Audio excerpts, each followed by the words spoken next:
जी Kamran Michael साहब। जी शुक्रिया जनाब चेयरमैन। जनाब चेयरमैन, मैं आपका बेहद मशकूर हूँ कि आपने बजट पे मुझे बहस में शामिल होने का मौका दिया।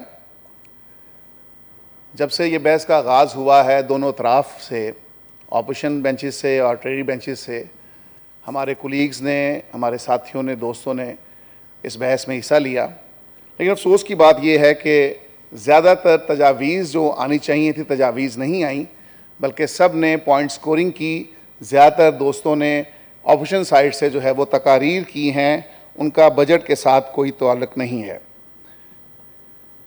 मैं मानता हूँ कि इस वक्त हालात बड़े कोई अच्छे नहीं हैं, महंगाई अरूज पर है, और जब बजट आता है तो लोगों की तवक्कुआत बजट से मंसूब हो जाती हैं। जो माड़ा बंदा है, जो महरूमियों का शिकार है, वो सोचता है कि हुकूमत वक्त जो है इस बजट में मुझे क्या रिलीफ दे रहा है। तो एक बड़ी अच्छी बात है जो और दोस्तों ने भी इस पे बात की, एक तजवीज़ है 15% इजाफे के साथ। तो मैं तनख्वाहों का जो इजाफा है उसकी बाबत ज़रूर कहना चाहूँगा कि ये इजाफा उन लोगों को दिया जाए जो ज़्यादा अफेक्टेड हैं, जिन लोगों को ज़्यादा इस महंगाई ने मारा है, और वो निचला तबका है।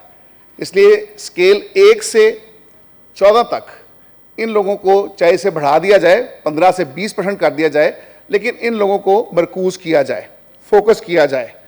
रही बात ऑपोजिशन की तरफ से बार बार ये बात आ रही है कि इन 2 महीनों में इस हुकूमत ने कुछ नहीं किया, इन 2 महीनों 60 दिनों में ये महंगाई आ गई, ये हो गया।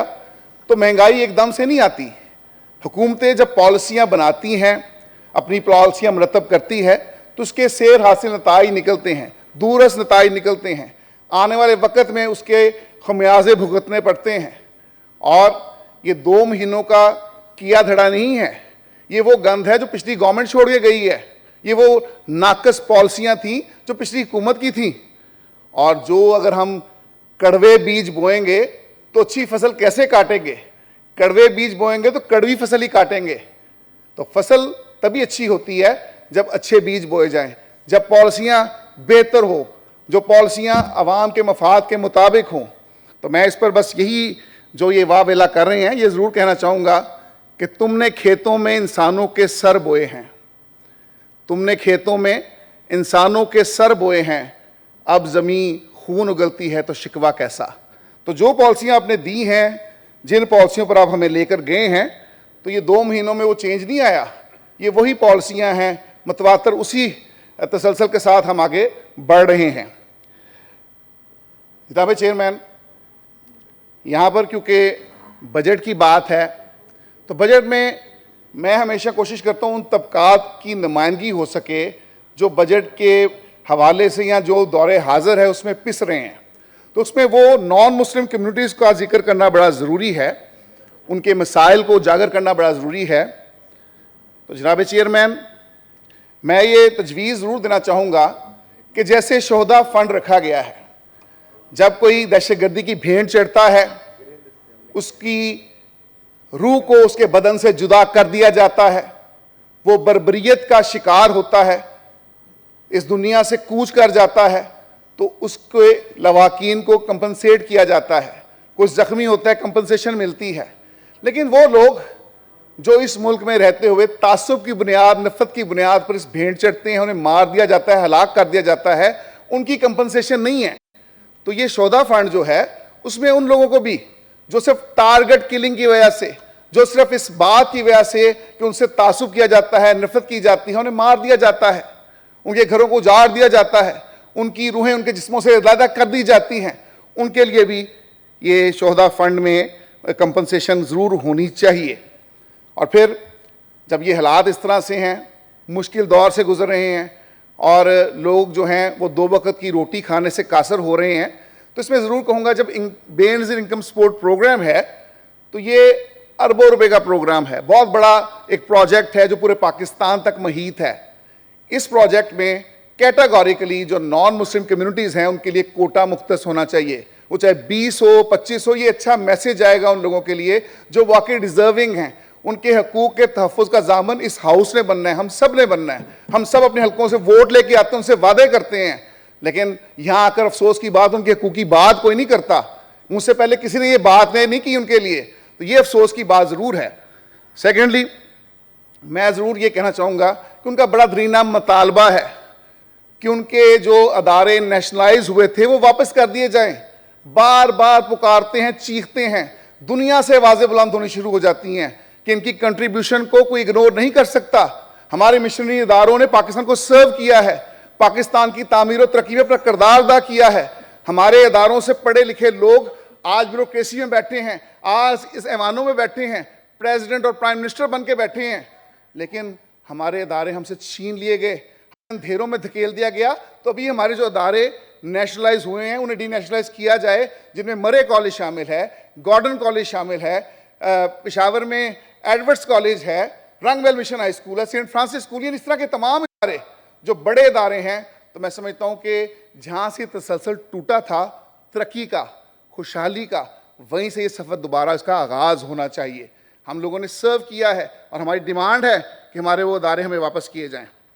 इसके साथ मैं समझता हूँ कि मिनॉरिटीज़ के हकूक़ के ज़ामन बनने के हवाले से जो पाकिस्तान में तादाद के लिहाज से मिनॉरिटीज़ ज़रूर है, लेकिन हुब्बुल वतनी में वो किसी कम नहीं है। प्राइम मिनिस्टर साहब ने 2 दिन कबल टास्क फोर्स बनाई है जो इनके हकूक़ की ज़ामन होगी, तो अच्छा इनिशिएटिव है। लेकिन मैं यहाँ पर ये कहना चाहता हूँ कि हम यहाँ पर 2 दफ़ा हम बिल लेकर आए हैं, मिनॉरिटी प्रोटेक्शन बिल। 2 दफ़ा बिल हमने ले किया है, 2 दफ़ा कमेटी को रेफ़र किया गया, लेकिन कंसर्न कमेटी को नहीं भेजा जाता। जिस कमेटी का मैंडेट ही नहीं है उसको आपने बिल रेफ़र किया, जिसकी वजह से बिल किल हो गए। मैं इस बजट सेशन के बाद दोबारा वो बिल इंट्रोड्यूस करवा रहा हूँ। जब हम सब समझते हैं, अभी ह्यूमन राइट्स की बात होती है, उन लोगों की बात होती है जिनको हकूक़ देने हैं, तो फिर जिन लोगों को हमने तहफ़्फ़ुज़ देना है, हम क्यों कासर हैं? हम कायदे-ए-आज़म मोहम्मद जिन्ना की तस्वीर के साए में बैठे हैं, और कायदे-ए-आज़म मोहम्मद जिन्ना ने तो वादा किया था बानी पाकिस्तान ने कि हम आपकी जान और माल के तहफ़्फ़ुज़ को यकीनी बनाएंगे, आपकी मजहबी अमलाक के तहफ़्फ़ुज़ को यकीनी बनाएंगे, हम आपको आज़ादी देंगे। तो फिर अगर सारे वादे बानी पाकिस्तान ने हमसे किए थे, तो फिर क्यों वो वादे पूरे नहीं होते नज़र आ रहे? और आखिर में मैं उनके हवाले से ये बात भी करूँगा, अक्सर हमें ये दिलासा दिया जाता है कि ये झंडा आप सबका है, ये परचम में जो सफ़ेद रंग है ये नॉन मुस्लिम्स की नुमाइंदगी करता है। सफ़ेद रंग तभी अच्छा लगता है अगर उसमें कोई धब्बा ना हो, सफ़ेद रंग तभी अच्छा लगता है अगर उसमें किसी खून का धब्बा ना हो, वो मैला ना हो। तो हमने इस परचम को कभी सरनगू नहीं होने देना, हमने इस परचम को थामना है, क्योंकि हम पाकिस्तान के खैर सगाली दौरों पे जब जाते हैं तो पाकिस्तान की नुमाइंदगी दुनिया के सामने करते हैं, पाकिस्तान का मसख़शुदा चेहरा दुनिया के सामने खूबसूरत बनाकर पेश करते हैं, क्योंकि हम पाकिस्तान से प्यार करते हैं। जब पाकिस्तान से प्यार करते हैं, हुब्बुल वतन पाकिस्तानी है, तो फिर हम सब का राइट है कि इन कम्युनिटी के हकूक़ का दफ़ा करें। ये जो यहाँ पे कस्टोडियन बैठी हैं, आप कस्टोडियन हैं, यहाँ पर बैठा हर फर्द कस्टोडियन है, क्योंकि हम सब ने अगर मिलकर पाकिस्तान को सींचना है, उस झंडे को परवान चढ़ाना है, तो उस झंडे को सरबुलंद करना है, तो फिर उस झंडे में शामिल लोगों की हिफाजत भी हमारी रिस्पॉन्सिबिलिटी है। अगर हम अपने ताईं मिल बैठकर इस चीज़ को इंश्योर करें तो कोई चीज़ नामुमकिन नहीं है। हम उम्मीद करते हैं कि तमाम हाउस उस बिल में भी हमारी सपोर्ट करेगा, और जो बातें हमने इनके हकूक़ के हवाले से की हैं उनको बिल्कुल प्रायोरिटी बेसिस पे देखेगा। इसी शेर के साथ कि पानी आँख में भर के लाया जा सकता है, पानी आँख में भर के लाया जा सकता है, जलता हुआ शहर अब भी बचाया जा सकता है, और अगर जिस्म के ये 56 हिस्से हों यकजा, दुश्मन जैसा भी हो ढाया जा सकता है। Thank you ji.